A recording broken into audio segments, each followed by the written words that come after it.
Assalamualaikum warahmatullahi wabarakatuh. Selamat sejahtera.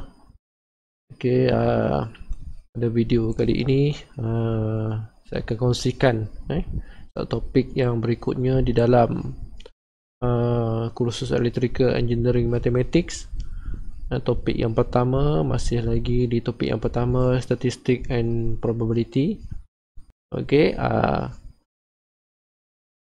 iaitu 1.2.6 apply statistic in sustainable technologies. Okey, saya akan bawakan satu contoh yang bersesuaian dengan topik ini. Okey, ini adalah contoh soalan yang panjang, di mana kalau kita lihat kepada soalan ini nanti dia akan merangkumi hampir keseluruhan apa yang telah kita belajar daripada awal hingga ke yang terakhir di dalam statistik. Soalannya berbunyi, energy supply and demand for electricity refer to data for each component of supply and demand for electricity in Malaysia reported in kilotons of oil equivalent ataupun KTOE. Okey, daripada data ini, okey, dia beri kepada kita data ni, dia berapa data ni? 3, 6, 5, 30, 30 data, N30. Okey, daripada data ini, kita diminta untuk menyelesaikan persoalan ni. Biasanya, untuk soalan yang panjang sebegini, untuk pelajar-pelajar saya yang mengambil subjek ini ataupun kursus ini, biasanya soalan ini akan ditanya untuk assessment yang berkaitan dengan case study. Ini salah satu contoh soalan berkaitan dengan case study yang perlu pelajar jawab. Okey, untuk contoh ini, pertama dia minta kepada pelajar untuk construct frequency table, yang kedua construct a histogram, draw less than or give, dan yang terakhir ini adalah calculate mean, median, mode, third quartile, 9 deciles, yang ke berapa ni? Yang ke 6 ni ada sedikit kesilapan di sini. Dia minta persentil yang ke 80, 80 persentil, mean deviation, variant, dan yang terakhir sekali adalah standard deviation. Sangat banyak persoalan yang diminta di sini. InsyaAllah kita akan lihat satu persatu daripada setiap bahagian daripada soalan ini. Okey, kita terus kepada solution yang pertama. Soalan yang pertama diminta untuk construct frequency table. Okay, apa yang perlu kita lakukan untuk construct frequency table? Okay, kita dah belajar sebelum ni. Hari ini kita akan pada kali ini kita akan apply apa yang kita telah pelajari sebelum ini. Untuk construct frequency table ni, pertama sekali kita tentukan small value. Okay, kalau kita semak daripada data kita, kita ada small value kita adalah 107 ni. Ini adalah nilai yang paling kecil di dalam data kita, dan yang large value kita adalah 716. Okey, nilai yang terkecil daripada di dalam data kita adalah 107, yang terbesar adalah 716. Di mana jumlah keseluruhan data kita adalah 30 ni. Okey, 30 data. Okey, maklumat tersebut kita akan gunakan untuk pengiraan kita, iaitu semua value kita adalah 107, large value kita adalah 716. Daripada situ kita akan dapatkan range. Okey, dapatkan range kita yang 609 ni adalah hasil tolak 716. Okey, ditolakkan dengan 107, kita akan dapat 609.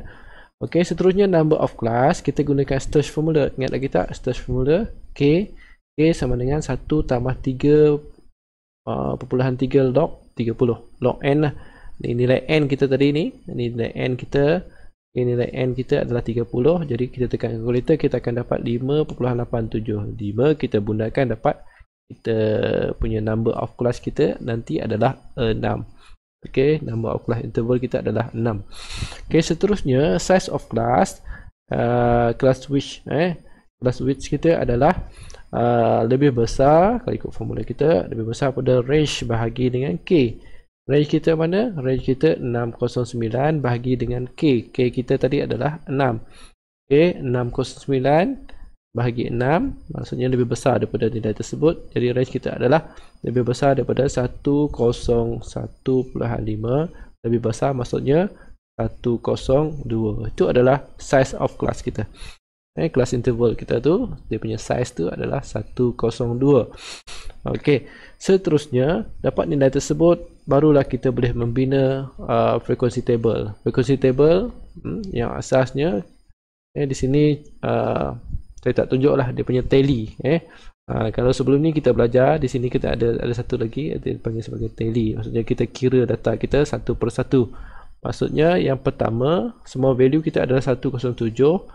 Okey, dan kita punya size of class kita adalah 102, maka kita dapat kita punya had atas kita adalah 208. Okey, ini saya yakin semua tahu bagaimana cara nak menentukan jarak di antara had bawah dengan had atas ni.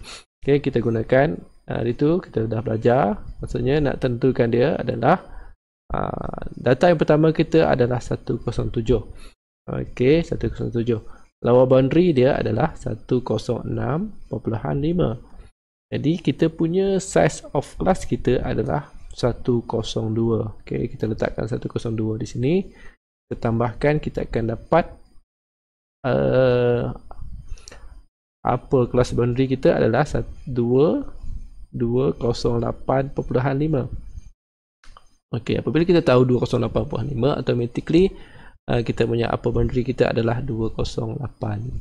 Okey, dan seterusnya. Okey, sehingga ke bawah lah. Selesai. Jadi data yang berada di dalam jurat ini 107 hingga 208 ni, okey, kita pergi kepada sebelah tu. Kita dah contoh banyak tadi. Okay, kita 107 hingga 208 tu kita kira lah. Okay, 1 kita tanda dia 1, mana lagi, hingga 2 hingga 208, 3, 4, 5, 6. Ni kaedah kira dia 6, 208, mana lagi, 7, 8, 9. Okey, itu yang berada dalam had 107 hingga 208. Kita ada 9 data. Okey, dan berikutnya, okey, untuk had yang begitu pun yang berikutnya kita buat begini, kita tanda supaya kita tak redundant, kira dua kali dan mengelirukan kita. Itu cara dia. Ataupun kalau dia tanda, kita boleh pangkah sebagai contoh, kita guna pangkah. Okey, next tu contohnya 209 hingga berapa. Okey, 209 contohnya ni dia jurat seterusnya, contohnya kita pangkah dan seterusnya ni contoh. Okey, itu cara kira dia. Okey, tadi kita kembali ke frequency table kita. Okey, maksudnya frekuensi adalah 9. Sekiranya di sini ada kolom untuk tally, sebagai contoh tally, maksudnya kena kira lah 1, 2, 3, 4, 5, 6, 7, 8, 9 gitu dan seterusnya.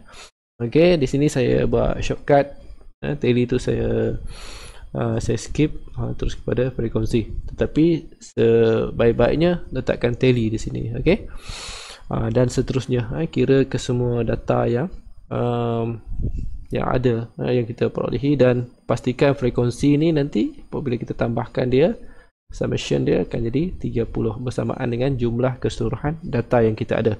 Okey, next.